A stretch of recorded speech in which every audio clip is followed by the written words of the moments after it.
I am Groot. In this video, I'll be showing you an ultimate guide to playing Groot in Marvel Rivals, who can literally one-shot people if you set up properly. So, Groot is a tank, but he's a bit of a bruiser, brawler type tank, as well as area denial, because he can set up these walls. The small walls will attack for you, while the large walls will actually give you additional over health and shields. As you can see there, I got 1100 health now while having this up, so he is probably the most tanky of the tanks because these walls can block for you if you use them correctly.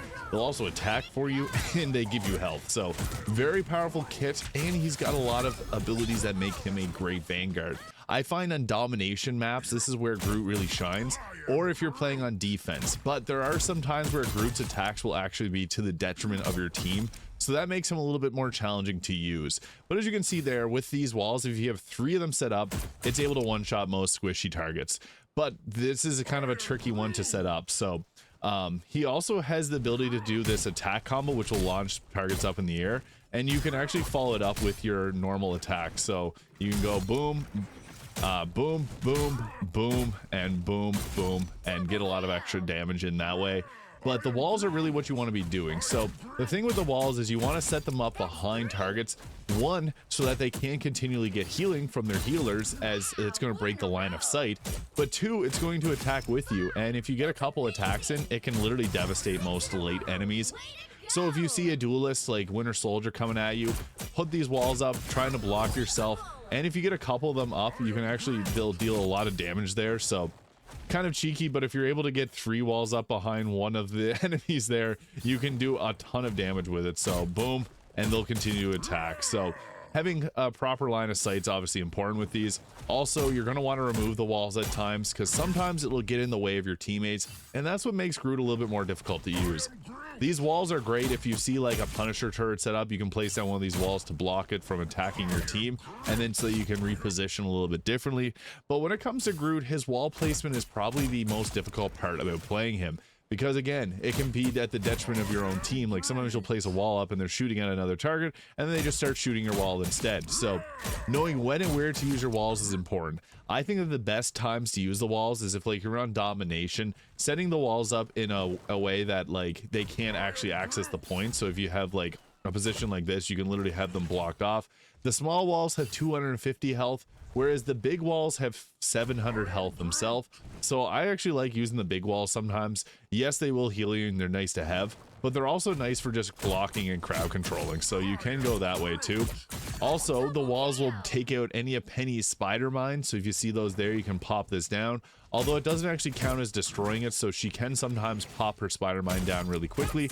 But in the heat of battle, sometimes they don't realize that they don't have their spider mines up, so it's nice to be able to just destroy it that way. In addition, you can also destroy Moon Knight's onks by placing a wall on them, and you can also destroy the little squid turrets that Namor drops down. So the walls have a lot more utility just besides blocking and helping you attack. But right here is exactly what you want to be doing with the walls. They are really useful in blocking the enemy. You also have this main attack here, which does 70 damage per attack, and it has a range of 20 meters. So if we're beyond 20 meters, you see we don't hit, but within 20 meters, we got the same range. So the range is very similar to the range that Magneto has. And we also got this spore grenade, which does 55 damage there, and then each little spore that pops off, it does 10 damage each. But the big thing with the walls, or big thing with it, is that it can actually trigger the walls. So that is really nice. If you're able to set up something like this, this will just destroy anyone that's near it. So having the wall set up like that, I find typically in doorways, if you're able to like put a door around a doorway like this, and then another one, this typically works best if you're setting up on defense. As enemies come through, you can attack them, and then all the walls are going to attack them too, which can sometimes just one-shot enemies, as you saw there from the start. So getting good with your walls is important. Another thing that's pretty crazy with Groot's walls is you can actually use these to save yourself. So to get the walls in proper position, it does take a bit of timing and effort to get this set up properly, but you can see there it'll one-shot people. But you can also use this to save you from Jeff's ult. So if Jeff eats you, you can pop down a wall and it breaks the line of sight with Jeff. So right behind this here, they won't be able to attack you anymore, and then that's really good, obviously, because Jeff's ult is annoying. Also, if Jeff does throw you off the ledge, I've had success with actually having a comeback, like by dropping a wall here when he spits me out, and then you just jump back up onto the map. You almost have to Fortnite it in a sense by like, what I mean by that is like playing like build modes. You got to build the walls to protect yourself, but it works really well. So, being able to set up these walls to be able to attack and one-shot people is tricky. Typically, you're never going to fight. Well, most times when you're fighting people, you're going to be fighting against multiple targets at a time. So your team will help damage them too. So even having 1 or 2 walls can sometimes that damage will take out the enemy. So you can see there, it does a pretty good amount of damage. But Groot is all about playing to the game mode that you're playing. So I'll show off some tips and tricks for in-game from playing competition with Groot. Now, one thing that Groot's exceptionally good at is actually going right after healers, because with his walls and area denial, you can literally trap healers and protect them from their tanks coming back after him. Groot's ult is also really useful, so whenever he does his ultimate, it's going to pull all enemies in and deal a little bit of damage over time. But what's really useful about his ult, as you're going to see later, is whenever you set up his walls to deal a little extra damage while his ultimate goes off. But you can see here again, going after that healer, I'm not sure why they're running back there, but you can always just wall them off anytime that they're coming after you and protect yourself and take away any potential tanks that'll come after and save them. So in an open map like this is where Groot really shines. And what's funny is they actually brought out another Groot against me because they didn't know what to do with all the walls. So Groot with another Groot is kind of difficult. You're going to notice that the red lines are outside of their walls and ours will not be have the red lines around them. So it is a little confusing. Kind of similar when it's penny versus penny. It's just a little bit tricky, but for the most part, you want to try and block off the enemy from advancing to the position as much as possible. And if you can hunt down any healers again, that is kind of a priority, because that's going to mean that their tanks go down a lot quicker as well, and your DPS can do their job.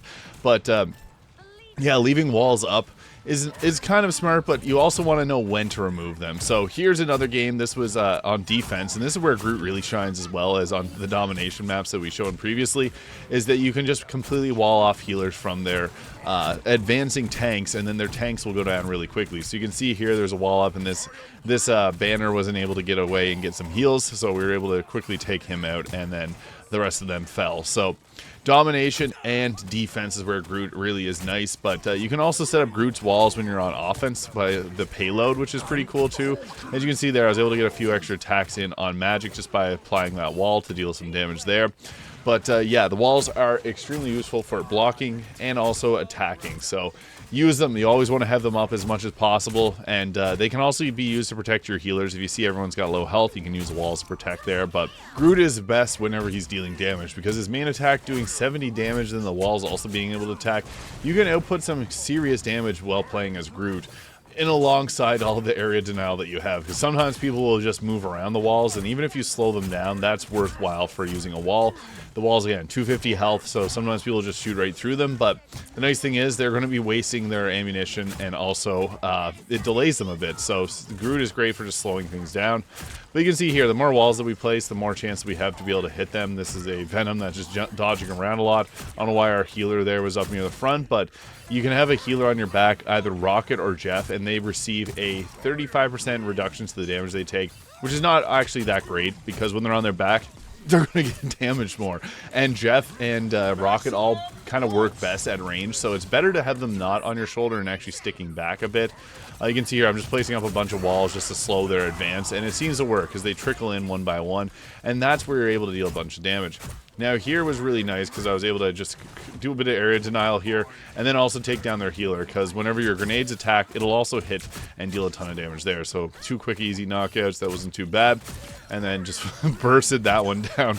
And that's the crazy thing, is Groot's damage is so high, you can literally hit them super hard without having to do too much. So there's another ult. It pulls them in, as you can see, and deals a bit of damage over time. And I get another ult later off that was literally just a game winner. Here's Iron Man just getting slapped out of the sky. 20 meters range is not great, but I mean, you can take out any flyers that come close to you guys.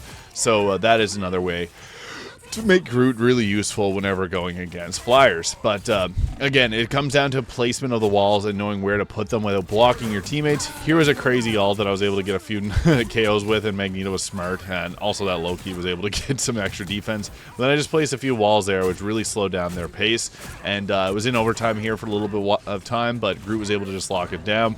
And here was probably not the best wall placement, but I was able to slow her descent there and keep her away from healing. So that's really what it's all about. And that's how to play Groot in Marvel Rivals. If you have any questions, leave them in the comments. Hit the subscribe button below if this helped, and I'll see you in the next video.